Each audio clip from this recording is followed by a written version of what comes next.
Негизи азыр генератор практика болот да. Эми биринчи мындай жеңил түшүнүшөбүз. Сен моторду общий ал эми. Бул жерде общий жалпы түшүндүрүп берем. И генератор отдельно чачабыз. Эми бул менин мотор, азыр менин өзүмдүн машинанын мотору. Мына грем ремен бул жакта, көрүп атасыздар. То есть кайсыл жакта ремен болсо, ошо гремден кийин генераторлор ремен турат да. Кайсыл жакта ошол болсо, генератор ошол жакта болот. Эми оң жагында, сол жагында болуп, ал эми ар кыл болуп калат. Оң жагында деле болуп калышы мүмкүн, сол жагында деле болуп калышы мүмкүн. Себеби эми бул жагында эмес болсо, бул жагына коюп коет. Бул жагында болсо, бул жагына, мына биздики мына бул жерде. Камераны алып келсең, мынакей генератор. И шкиф көрүнбөйт экен, мына бул жагынан эмне деп атасың? Мынакей шкиф ременге кошулуп турат. Көрүнөбү? Мынакей шкиф. Эми туугандар, бул баягы механический кыймылды электрондук кыймылга айлантыра турган буюм болгондуктан бул дайыма шкифке кошулганга мажбур. Эгерде ремен эскирип, ремен үзүлүп кетсе, генератор болду иштебейт.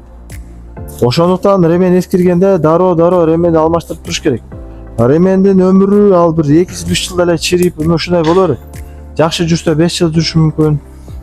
10 жыл деле жүрө берет. Эми бирок машина мындай да, мындай мотор эгер күндү айдалса, анан машина туруп бир жерде долго сурап туруп, анан бир жумада 2 жол айдап койгон адамдар бар. 5-10 мүнөт барып өчүргөндөр бар, ар кыл да. Ошонго карап кетет да негизи. Бул өзү бир майга окшогон эле нерсе да. Мисалы, майды биз айдаганыбызга жараша алмаштырып турбайбы бат-баттан. Ремен дагы эми айдалган сайын кургайт, ысыйт, мотор ысыган сайын ремен өлө берет да. Мынакей ремен көрүнөт экен. Бул ремен деген нерсе резинадан жасалган. Резинанын өмүрү кыска болот. Тим более тынбай айланып турган нерсе өмүрү бат келет да. Эми ал өзүнчө бир кыскача маалымат силерге. Эми бул генератор таптык, мынакей. Биздин генератор турат ушул жеринде. Эми генераторду мына ремонт процесси кандай башталат? Клиент келди, мисалы, общий-тат. Клиент келди да, мына машина дейт, оталбай калды дейт да. Оталбай калганда либо стартер, либо генератор, либо аккумулятор да. Бул үчөө бири-бирине зависимый. Эми ал кандайча? Мисалы, аккумулятор отуруп калса, стартер айлантпайт. Аккумулятор эмнеде отурат? Генератор заряд бербей калганда, түшүнүп атасыздарбы? Ошонго мындай текшергенде биз аккумулятор заряд текшеребиз. 12ден көп болсо, демек аккумулятор заряды бар. Анан кийин машинаны оталдырганда ошо менен стартер жүрүш керек. Стартер жүрдү. Мына ошол мезгилде текшеребиз. Генератордун заряды 13,5дан 14,5га чейин болот. Заряд берип аткан генератордукуча. Жаңы машиналардыкы 13,50 берет. Эски машиналардыкы 14,5 берет. Эми ошону текшергенде заряд бербей атабы? Уже генератор иштебей атат туура. Бирок генератор иштебегенде түрдүү бузулат да. Мисалы, генератордун ичи бузулат, же болбосо именно мына аркасын тарсаң, именно мына аркасында мына плюстун предохранители күйөт, же мына штекердеги зымдар үзүлүп калышы мүмкүн. Бул жерден болбосо дагы кабелдин ичинен айтор, именно мына ушул зымдар үзүлүп калышы мүмкүн. Ошондо биз биринчи генераторду чыгарбай туруп, именно аркасындагы плюс келдиби, ошону текшерип алабыз. Плюс келип атат, штекерди чыгарабыз. Именно шток прибордон аккумулятор сүрөтү барго, ошондон бул жака нагрузка келип атабы, аны текшеребиз. Аны кантип текшеребиз? Штекерди сурганда бирөөсүндө плюс, бирөөсүндө тоже плюс болот, бирок слабый болот. Ал слабый плюсту простой контролькка алдырып атпайбы, лампочкалуу. Ошо менен текшергенде спиральдин сопротивлениясын тияка ток кетет дагы, тиги аккумулятор глазовый жанат. Демек аккумулятор глазовый жанса, демек провод целый.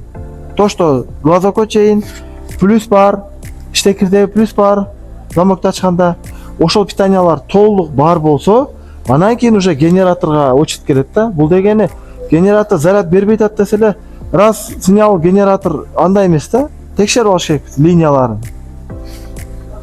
Эми бул генераторду чыгарганда дай бир камерага көрүнбөйбү, камерада көрүп алсаң. Мынакей чыгарганда мындай биринчи орунда генераторду ремонту баштай электе теги аккумуляторду тарт.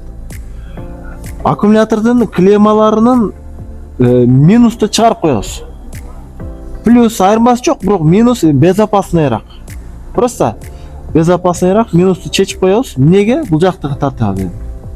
Бул плюс массага тийсе замыкание болот. Ошон үчүн массаны өчүрсөк, уже корпуста масса жоголот. Анан плюсту кенен кесир чечип, штекерди чечип даярдайбыз. Бирок ошол мына плюстар чечилгенден кийин кайра аккумулятор улабаш керек. Себеби мына плюс муну массага тийип кетсе замыкание берет. Жо айла жок улаш керек болуп калса, анда жок деген плюстун башын изолента менен ороп, эч жерге тийбей турган кылып, өтөрөк камыттап коюп, анан кийин уласа боло берет. Анан кийин муну ремен чечкенибизден кийин көп машиналарда ушул бир эле ремен гидравликага, генераторго, помпага, рулевойдун гидромасласына иштеп калышы мүмкүн. То есть ремен жогунда машина оталдырсаңар, бул жакшы эмес да. Желательно мо ремен тагылган учурда жүргүзүш керек.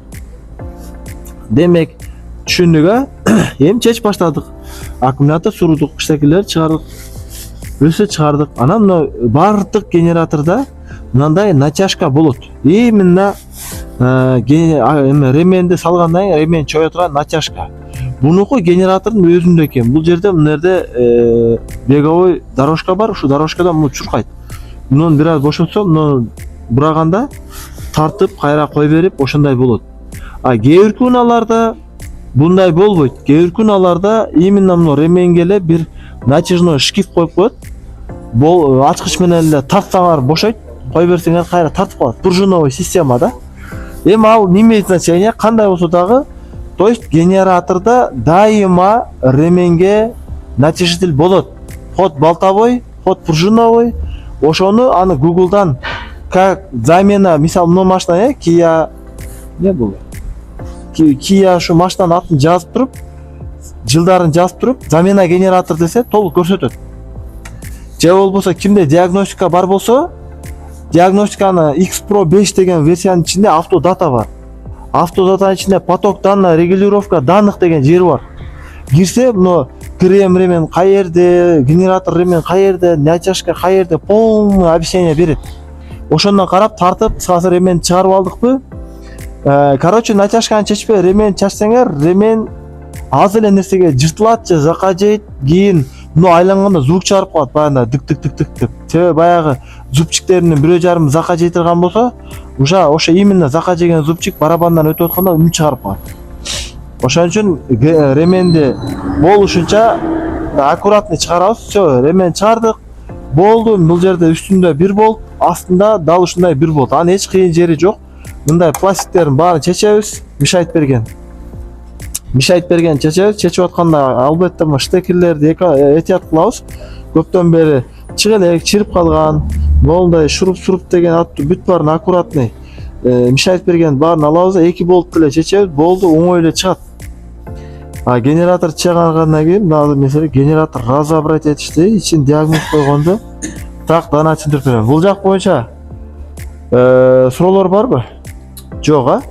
Жок, азыр эми генератор чачабыз. Эми генератор туугандар, эми бул корейский машина. Корейский машина болуп калабы, японский, немецкий, булардын сырты эле башка болбосо ичи бирдей. Эч кандай рол ойнобойт, эч кандай. Түшүндүңөр, а? Жактан 14 вольт аккумулятордон өтөт, турабы генератор. Плюсовойбу? Немеге 14, 12 болсо болбойбу? Али кимде жөнөткөндө 14 көп болуп калбайбы? Жок, бул аккумулятор өзү 12 вольт. Ооба. Эми 12 вольт берсең бул заряд албайт да. Албай калабы. Эки тең нерсе бири-бирине заряд албайт да. Бири үстөн болуш керек. Вообще машина 12 вольт деп айтылат. Бирок система 14,5 вольт менен иштейт дайыма. Сен машина оталдырдың, бул дайыма 14,5 машина. Просто батарейка 12 вольт. Эми бул генератор 14,5 ток чыгарат. А аккумулятор 12, бирок заряженный состоянияда бул деле 13,5-14. Буну дайым бул багып турат болгон. Бул жөнөкөй эле расширительный бачок, можно сказать. Токтун расширительный бачогу. Генератор ушунга постоянно стабильный берип турат. Ал эми бул жерде нагрузканын жардамы менен ток стабилдешет дагы, анан системага тарайт. Канчалык стабильный ток болсо, электросистема ошончалык жакшы иштейт. канчалык нестабильный ток болсо электроникалар ошончалык өмүрү кыскарат.